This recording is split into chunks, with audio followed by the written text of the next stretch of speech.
Good morning বন্ধুরা, কেমন আছো তোমরা সবাই? আশা করছি সবাই খুব ভালো আছো, সুস্থ আছো। আমার নতুন একটি ব্লগে তোমাদের সবাইকে জানাই আরও একবার অনেক স্বাগত, অনেক ভালোবাসা।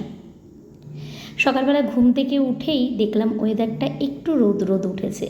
ভাবলাম জানলাটা খুলে দিই। এখন তো বেশ সুবিধাই হয়েছে, জানলায় যেহেতু কাজ বসানো হয়ে গেছে। রাত্রিবেলায় কিন্তু এই ঘরে ঘুমিয়েছিলাম। দিদিরা চলে গেছিলো অনেক রাত্রিবেলায়, তারপরে আর ওই ঘরে যাইনি, তিনজনে এই ঘরেই ঘুমিয়ে পড়েছিলাম। তোমাদের দাদাভাই অনেক ভোরবেলা বেরিয়ে গেছে, আর মেয়েও আজকে 6:30টার সময় পড়তে গেছে। তারপরে একটু শুয়েছিলাম, ভাবলাম এই 7টা নাগাদ আমি উঠে যাব।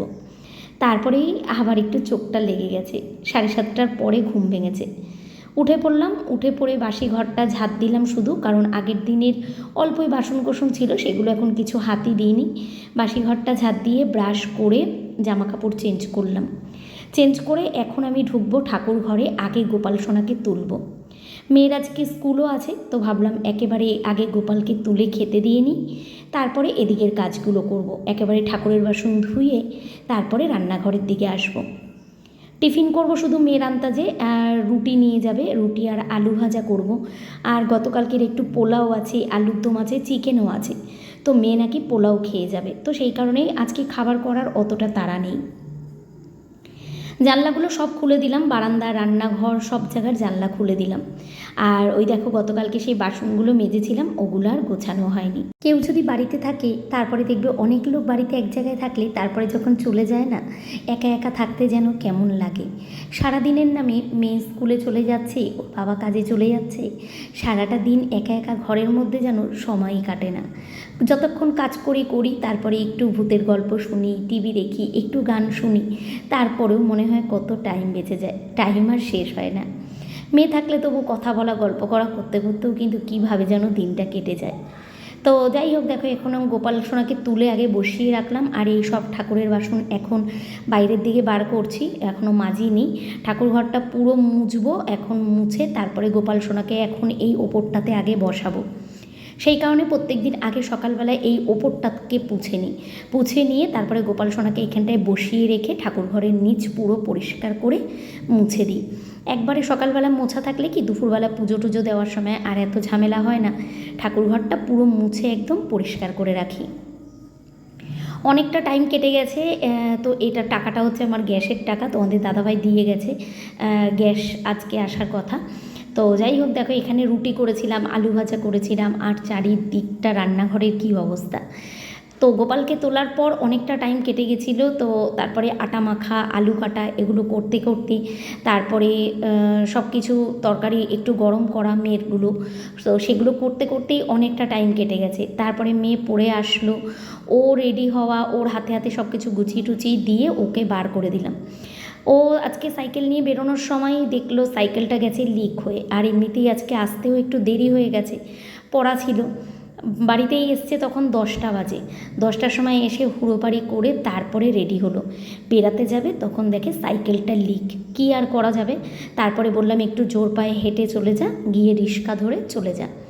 তো মেয়ে বেরিয়ে যাওয়ার পরে তারপরে এই যে নিয়েছি 1 কাপ চা, কারণ আজকে তোমাদের দাদাভাই যেহেতু অনেক সকালবেলায় বেরিয়েছে, আজকে আর চা হয়নি ঘরে।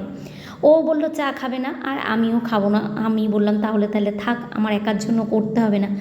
মেয়ে চলে যাওয়ার পর তারপরে মনে হলো না 1 কাপ চা খাই, চাটা না খেলে ঠিক কাজের এনার্জি আসছে না।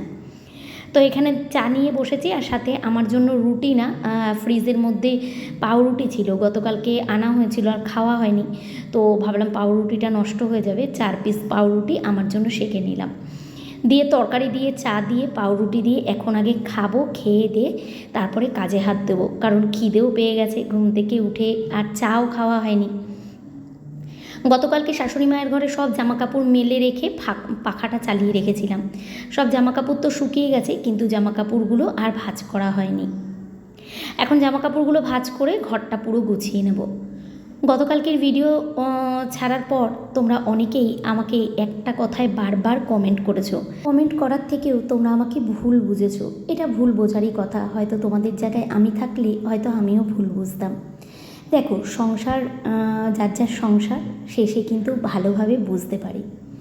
তোমাদের ওপর থেকে দেখে যতটা স্বাচ্ছন্দ্য মনে হয় না, আমার সংসার অতটা স্বাচ্ছন্দ্যই না। দেখতে দেখতে বিয়ের এতগুলো বছর কাটিয়ে ফেললাম, তো আজ হয়তো সব জায়গাতেই কোনো কিছু গিয়ে একটু খামতি থেকে যায়। শ্বশুরবাড়ির মানুষের কাছেই কোনো দিনও ঠিকমতো ভালোবাসা পেলাম না। আর তোমরা তো আজকে কটা দিন, তোমরা আমাকে এই ভিডিওর মাধ্যমে যতটুকু চেনো হয়তো তোমাদের চোখে এটা দৃষ্টিকটুই লাগবে। আমি তোমাদের জায়গায় থাকলে হয়তো এটা দৃষ্টিকটুই লাগতো, কিন্তু যদি আমার জায়গায় দাঁড়িয়ে এই জিনিসগুলো ফেস করতে না, তাহলে এই কমেন্টগুলো আমাকে করতে না। হয়তো তোমাদেরও দোষ না এটা, তোমরা হয়তো সব কিছু জানো না, আমি কোনো দিনও বলিই নি, আর আমি কোনো দিনও চাইও না সব কিছু নিয়ে ঘাটাঘাটি করতে। আমাকে তোমরা দেখো সোশ্যাল মিডিয়াতে, আমাকে দেখো, আমার হাজব্যান্ডকে দেখো, আমার বাপের বাড়ির লোককে দেখো, এইটুকুনি দেখো। এর বাইরে আমি আমার কথা আর কিছুই বলতে পারবো না তোমাদের। এমনকি তোমরা গতকালকে আমার হাজব্যান্ডকেও, মানে তোমাদের দাদাভাইকেও অনেকগুলো কথা বলেছ। ওর জায়গাতে থাকলে তোমরা হয়তো বুঝতে পারতে। হয়তো এরপরেও তোমরা হয়তো কমেন্ট করে আবার বলবে, তাহলে বলছো না কেন? আমি বলতে চাইও না। ওই যে বললাম, দেখো, যেই জিনিসটাকে যত ঘাটাবে তত কিন্তু বেশি ঘাটবে। আমি চাই না আমার এই পারিবারিক কোনো সমস্যাগুলো আমি সোশ্যাল মিডিয়ায় আনতে। কোনো দিনও আমি এগুলো করব না। কথা তো অনেক আছে, সংসারের ঝামেলা অনেক আছে, অনেক কিছু আছে। এমনি তো ঘষের মেজে একটা দুটো বছর না, 17-18টা বছর হয়ে গেল। তো সেই কারণে বলছি, বেশি ঘাটতে চাই না সংসার নিয়ে, কোনো সময় বেশি ঘাটতে চাই না। আমাকে চেনো, আমাকে ভালোবাসো, আমার কাজকর্ম দেখো, আমার ভিডিও দেখো।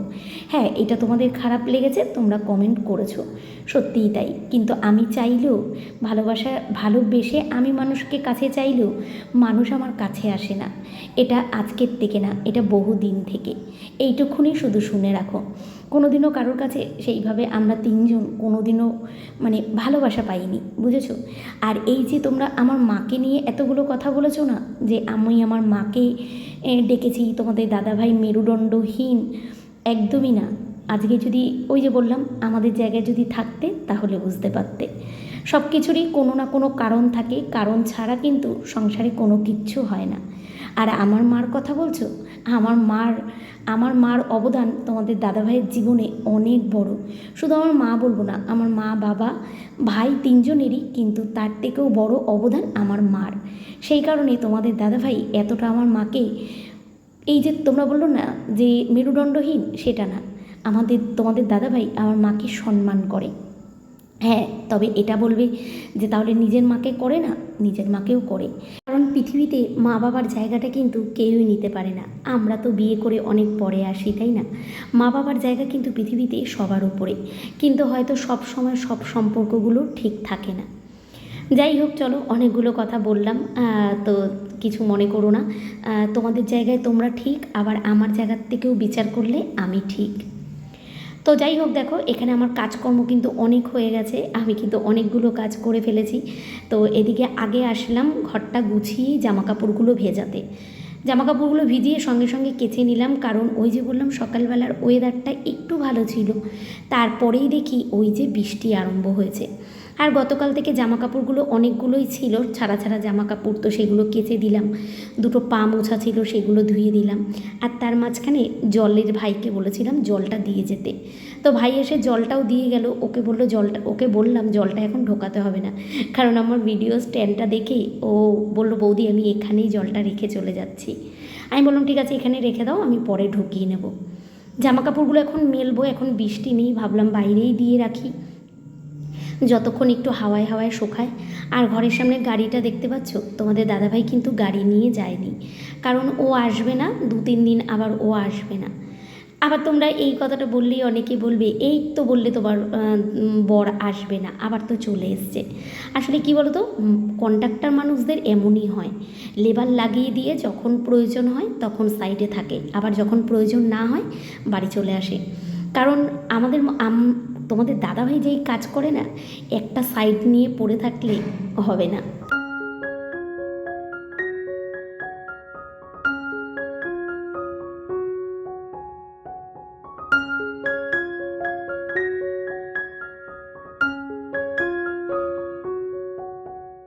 যাই বলুক, বৃষ্টি কিন্তু আমরা সবাই ভালোবাসি, কিন্তু একটানা যদি বৃষ্টি হতে থাকে তখন কিন্তু আমরা ঘরের মহিলারাই অতিষ্ঠ হয়ে উঠি। কেন বলো তো?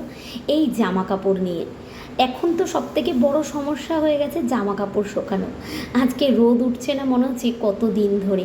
সকালবেলার দিকে একটু আকাশটা পরিষ্কার হয়ে হালকা হালকা একটু রোদ দেখা দেয়, তারপরে যেই বেলা হয় অমনি বৃষ্টি আরম্ভ হয়ে যায়। তবে বেশ ভালো লাগে পাখার হাওয়ার তলায় জামা কাপড় শুকিয়েও। ওয়েদার তো ঠান্ডা হয়েছে, যা গরমে মানুষ কষ্ট পাচ্ছিল তার থেকে অনেক শান্তি। জামা কাপড়গুলো মেলেই দিয়ে আসলাম, ঝিরিঝিরি বৃষ্টি পড়ছে, তাও ভাবলাম জামা কাপড়গুলো দলা পাকিয়ে রেখে দেওয়ার থেকে একটা কাজ করি, জামা কাপড়গুলো মেলে রাখি। যতটা হাওয়ায় হাওয়ায় শোকাবে, তারপরে আমি যখন শাশুড়ি মায়ের ঘরে যাব ঘরটা পরিষ্কার করতে, তো তখন গিয়ে ওখানেই জামা কাপড়গুলো একেবারে মেলে পাখাটা চালিয়ে দিয়ে আসবো। ওই ঘরেও যাব আজকে, এদিকের কাজটা করে একেবারে তারপরে ওই ঘরে যাব। বিছানার চাদরটা একটু চেঞ্জ করব, 2-3 দিন ধরে শুচ্ছি না তো, তবু যেন কেমন একটা লাগছে নিজেরই। ওই ঘরে গেলে মনে হচ্ছে কেমন একটা নোংরা নোংরা লাগছে। ওই ঘরটাও পরিষ্কার করব, প্রত্যেক দিনই ঝেড়ে মুছে পরিষ্কার করি, তবু আজকে আরেকবার যাব, পরিষ্কারও করব, বিছানার চাদরটাও পাল্টাবো। রান্নাঘরটা পরিষ্কার করলাম, আর রুটি করেছিলাম, চারিদিকে আটার গুঁড়ো ভর্তি হয়েছিল, সেগুলোকে আগে ঝেড়ে নামিয়ে নিয়ে তারপরে বেসিনে যা বাসন নামিয়েছিলাম সেগুলো সব মেজে ধুয়ে একদম বেসিনটাও মেজে ঘষে দেখো পরিষ্কার করে দিয়েছি। সাথে সাথে গ্যাসও পরিষ্কার করে দিয়েছি। আর আজকে রান্নাবান্না বলতে আলু সেদ্ধ আর ভাত। আজকে আর কিচ্ছু রান্না হবে না, তবে এখন করব না, কারণ আজকের ওয়েদারটাও ভালো আর আমার শরীরটাও ভালো, কাজকর্মে যেন ভালো এনার্জি আছে। এখানে বাসনগুলো উপর করে রাখলাম, এখন আমি যাব বাথরুমের দিকটায়। বাথরুম পরিষ্কার করব না, ভেবেছিলাম একবার বাথরুমটাই পরিষ্কার করব আজকে, তারপরে ভাবলাম না, আজকে বাইরে যাব। অনেক দিন ধরে গাছপালাগুলো করব করে আর হচ্ছে না। আজকে বাইরের দিকটা করি, কালকে বাথরুমটা করব। বাথরুমের বাইরেটা বলতে বেসিনটা আজকে 2-3 দিন ধরে পরিষ্কার করা হচ্ছে না। আর এইখানটায় দেখো 3টে র্যাক বসানো হয়েছে, একদম নিচের র্যাকটাতেই সমস্ত কিছু থাকে, আর এই র্যাকটাই বেশি নোংরা হয়ে যায় বারে বারে। সেদিন একবার পরিষ্কার করেছি, আজকে আবার একটু পরিষ্কার করতে নিয়েছি। এখানে ওই লাল হারপিকটাই একটুখানি নিয়েছি, ব্রাশটা দিয়ে ভালো করে এটা একটু ডলে দিলাম, আর সাথে সাথে বেসিনটাও পুরো ভালো মতো পরিষ্কার করে দিলাম। মনা কী করেছে জানো, আগের দিনকে মুখে একটা প্যাক মেখেছিল, আর প্যাক মেখে ধুয়েছিল হয়তো, পুরো দেয়ালের মধ্যে ছিটে একদম চারিদিকে ভর্তি হয়ে গেছে। এখানে পরিষ্কার করতে করতেই তখন দেখলাম দেয়ালগুলোর মধ্যে পুরো ভর্তি হয়ে আছে। তো ভাবলাম যখন পরিষ্কার করছি তাহলে একটা কাজ করি, একেবারে ভালো করে করি। সেই যে যখন ঘরে ঢোকার আগে প্রথম দিন, তো তখন দেয়ালটাকে পুরো মুছে ঠুছে একদম পরিষ্কার করেছিলাম। আর তার মাঝে মাঝে তো প্রত্যেক দিনই বেসিনটাকে পরিষ্কার করে দিই। প্রত্যেক দিন হয়তো ওই হারপিকটা দিয়ে হয় না, কিন্তু ব্রাশটা দিয়ে একটু ঘষে দিই। আজকে একদম হারপিকটা দিয়ে ভালো করে সুন্দর করে দেখো পরিষ্কার করে দিলাম, ভালো করে ধুইয়েও দিলাম। এক দিদিভাই বলেছে কলটা বেশি ঘোরাঘুরি করতে না, নাকি এগুলোর প্যাচ কেটে যায়। আমি তো কোনো দিন ব্যবহার করিনি, জানিও না, তো সেই কারণে কলটা এখন বেশি ঘোরাই না। তবে এই পাশটার দিকে দেখলাম ধোয়াতে অসুবিধা হচ্ছিল, তাই একটু ঘুরিয়েছিলাম। এই কলটা তাও একটু ঘোরানো হয়, রান্নাঘরের কলটা তো ঘোরানোই হয় না। দেখেছো আয়নার মধ্যে সব দাগ পড়ে গেছে, আয়নাটাও মুছলাম, আর সাথে সাথে দেয়ালগুলো পরিষ্কার করে দিলাম। এই যে সব পরিষ্কার করে ধুইয়ে ঠুইয়ে এরপরে লাস্ট আছে এইদিকে ঘর মোছা। এদিকে ঘর মুছে আমি কিন্তু তার মাঝখানে চলেও গেছিলাম, শাশুড়ি মায়ের ঘর পরিষ্কার করে এসেছি, তোমাদের সঙ্গে আর ওটা শেয়ার করিনি। এখন ঘরটা মুছেই একেবারে বেরিয়ে যাব, ওই যে বললাম ছাদে যাব। আর দেখছি বাইরে বৃষ্টি পড়ছে নাকি, তো দেখলাম হ্যাঁ বাইরে বৃষ্টি পড়ছে। ভাবলাম একটা কাজ করি, এই সোজা ঠাকুর ঘরের সামনে দিয়ে মুছে বেরিয়ে যাব, সিঁড়ির ঘরের দিকে দরজাটা বন্ধ করে দিই। যদিও বা গতকালকে জামাইবাবু যেটা করেছে দেখতেই পেলে, একটা ছাউনি মতো দিয়েছে, ওটা দিয়ে অনেক সুবিধা হয়েছে। দরজা খোলা থাকলেও বৃষ্টি হলেও আমার আর জলটা ঢুকছে না। জামাইবাবু দুটো কাজ বেশ ভালোই করে দিয়ে গেছে। দুটো কাজ বলে না, আমাদের পেছনের বাথরুমটা যখন তৈরি হয় তখন কিন্তু জামাইবাবুই তৈরি করে দিয়ে গেছিলো, আবার ভেঙে ভুঙে ওটাকে ঠিক করে আবার এখানেও একটা সেট কিন্তু জামাইবাবুই করে দিয়ে গেছে। আমার জামাইবাবু ভালো বলে জানো তো, যে জোড়াতাপ্তির কাজগুলো আমি বেশ ভালোই পারি করতে। তবে সত্যি কথাই, এই যে জানলার কাচ লাগাতে গেলেও কিছু না হলেও তো এখন আমার 1000-দেড়েক টাকা একটা মিস্ত্রি নিয়েই নিত বলো, সেখানে জামাইবাবু সারাদিন খেটে কাজটাকে কিন্তু করে দিয়েছে। তো যাই হোক, নিজের লোকদের প্রশংসা যত না করা যায় ততই মঙ্গল। তো দেখো এখানে আমি ঘরটা মুছে বেরিয়ে গেলাম, আর এখন এই দিকটা একটু গুছিয়ে নেব, সব জিনিস ছড়ানো ছিটানো আছে, তবে এখন ধোয়াবো না।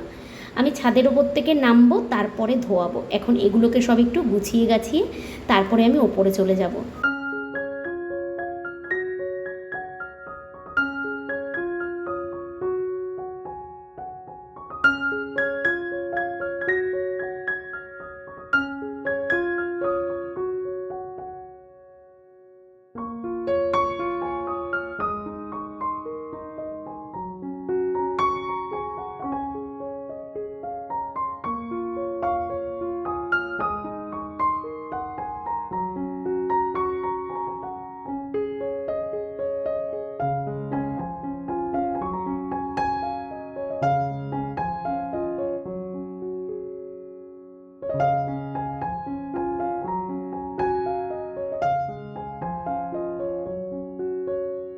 কিন্তু এখন অনেকটা বেলা, বাজে 1:45। আমি ভাবলাম উপর থেকে কাজ করে নামতে নামতে আমি আর নিচে জল পাবো না। এখানে বালতি গামলা যা ছিল দেখো সমস্ত কিছু ভরে রেখেছি। আর সিঁড়ির সামনের এই দিকটা ধুয়ে জলের ড্রামটাও তুলে দিলাম। আর এই যে এখন দেখো বালতির মধ্যে একটা বালতিতে দেখলাম মাটি রেডি করা ছিল, ওটার মধ্যে আমার যা আজকে টগর গাছ কেটেছিল, তারপরে ওর থেকে একটা ডাল চাইলাম, বললাম আমাকে একটা ডাল দিও, তো সেই ডালটাই আমি ওই বালতির মধ্যে পুঁতে দিলাম। এখন তো বৃষ্টির ওয়েদার, যা গাছ লাগাবে তাই সুন্দর হয়ে যাবে। তো সেই কারণেই আজকে আরও ছাদে ওঠা। দেখেছো ঝিরিঝিরি কিন্তু বৃষ্টি পড়তেই আছে, তবু ভাবলাম কাজকর্মটা কি তোমাদের সঙ্গে শেয়ার করব না। গাছপালাগুলো আজকে ঠিক করছি। তোমরা তো অনেকেই আমার গাছপালাগুলো খুব পছন্দ করো, তবে এই যে দেখতে পাচ্ছ এই পাশে গাছগুলো আছে, তবে আজকে গাছগুলো আমি এই দিকে রাখছি না, আজকে গাছগুলো নিয়ে যাব ওই সামনের দিকে, পরে কাজটা করতে করতে তোমাদের দেখাচ্ছি। সব গাছগুলো দেখেছো, সেই যে ঝড় হয়েছিল, ঝড়ের সময় তো গোড়া থেকে পুরো উপড়ে গেছিলো, তোমাদের বলেছিলাম। তারপর থেকে তো গাছগুলো এই গরম গরম করে আর ঠিক করাই হয়নি। তবে ভেবেছিলাম এই গামলা চেঞ্জ করে বড় বড় টবে দেবো গাছগুলোকে, কিন্তু তারপরে রিস্ক পেলাম না, কারণ দেখলাম এতদিন বৃষ্টি হতে হতে না গাছের গোড়াগুলো পুরো নরম হয়ে গেছে। তো সেই কারণেই ওদের আর নাড়াচাড়া করলাম না। ভাবলাম এখন যদি তুলতে গিয়ে আবার গোড়া শেকড় মেকড় ছিঁড়ে যায় তাহলে জলজান্ত গাছগুলো আমার মরে যাবে। গাছগুলো বেশ তো মরেই গেছিলো একদম, এত গরম এত রোদের তাপে গাছগুলো এখন এত সুন্দর হয়েছে, বিশ্বাস করো মানে নিজেরও দেখে যেন মনটা ভালো লাগে। প্রত্যেক দিন প্রায় সব কটা গাছ মিলিয়ে 8টা 10টা 12টা করে জবা ফুল ফোটে। পিঙ্ক কালারের জবা ফুল, চন্দন কালারের জবা ফুল, সাদা জবা, লাল জবা, সব মিলিয়েই ফোটে। এই বর্ষার মধ্যেই একটা টগর গাছের ইচ্ছে ছিল, ভাবলাম ছাদেই তুলে দিই টগর গাছ। আমার টগর ফুল আমার খুব ভালো লাগে। আর একটা ভাবছি শিউলি গাছও লাগাবো, কারণ এর আগে একটা বস্তায় শিউলি গাছ লাগিয়েছিলাম, গাছটা আমার মরে গেছে। তো ভাবলাম এই শিউলি গাছের তো এখন অনেক চারা বেরায়, তো একটা চারা নিয়ে বসাবো, ছাদের ওপরেই বসাবো। এইবার দুর্গাপুজোর সময় ফুল না পাই, সামনের বছর ছাদের ওপরে ফুল পড়বে। সব গাছগুলোকে দেখো ঠিকঠাক করছি, গোড়াগুলোকে একটু খুঁড়ে খুঁড়ে দিলাম মাটিগুলো, আর যা হলুদ পাতা আছে সেগুলোকেও সব ফেলে দিচ্ছি। কাজ করতে খুব ভালো লাগছিল, আর বারবার করে ফোনটার দিকে তাকাচ্ছিলাম, কারণ ফোনটার মধ্যে আমার জল পড়ছিল, জানো তো, ফোনে জল পড়ছিল। তো ভাবছিলাম একটুখানি ভিডিও করব, করে তোমাদের সঙ্গে শেয়ার করে ফোনটাকে তাড়াতাড়ি এখন কিছুর তলায় চাপা দেব, পরে আবার কাজটা হলে তোমাদের দেখাবো। কারণ ফোনটা যদি ভিজে আবার কোনো সমস্যা হয় তাহলে ভিডিও দিতে আবার অসুবিধা হয়ে যাবে। তো দেখলাম একটা লঙ্কা গাছ উঠেছে, গাছটাকে আর তুললাম না, তো ওইভাবেই রেখে দিয়ে সব কটা গাছকে দেখো এই দিক থেকে পুরো সুন্দর করে দিয়েছি।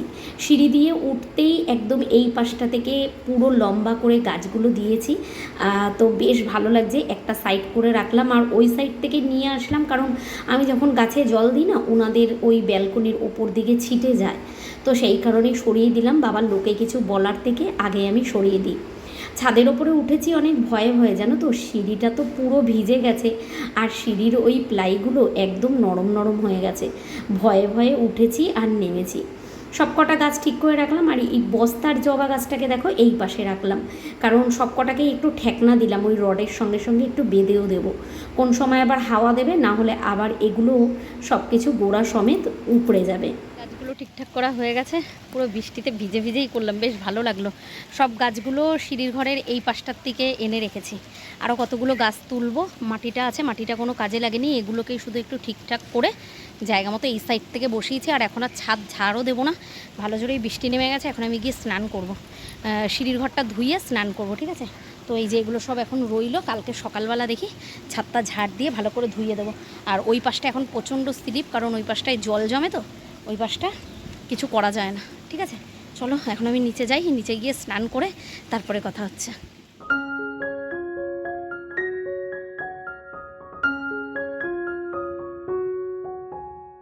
ছাদ থেকে নাবার সময় স্নান করে আবার ছাদে উঠেছিলাম, সব ফুলগুলো নামিয়ে এনে পুজো দিয়ে দিলাম। বাজে এখন প্রায় 2:30, এখন গিয়ে আমি ভাতটা বসাবো। আগেই তোমাদের বলে দিই, পুজো দিতে গিয়ে একটা কাগজের গ্লাস দেখছো, সেটাতে ঠাকুরকে জল দিয়েছি, কিচ্ছু করার নেই, নাহলে বজরংবলীকে আমি আজকে খেতে দিতে পারতাম না। ঠাকুরের বাসনটা মাজতে গিয়ে আমার আজকে গ্লাসটা হাত থেকে ওই ড্রেনের মুখে ঢুকে গেছে, কি আর করা যাবে বলো। এই যে আলু সেদ্ধ ভাত বসিয়েছি, ব্যাস এবার মেয়ে আসার অপেক্ষা, মেয়ে স্কুল থেকে আসলে দুজনে খাবো। আর ভিডিওটাও কিন্তু আজকে এখানেই শেষ করে দিয়েছি। তো চলো, তোমরা সবাই ভালো থেকো, সুস্থ থেকো, আবার দেখা হচ্ছে আগামীকাল নতুন সকাল নতুন একটা ব্লগের সঙ্গে। আজকের মতো টাটা।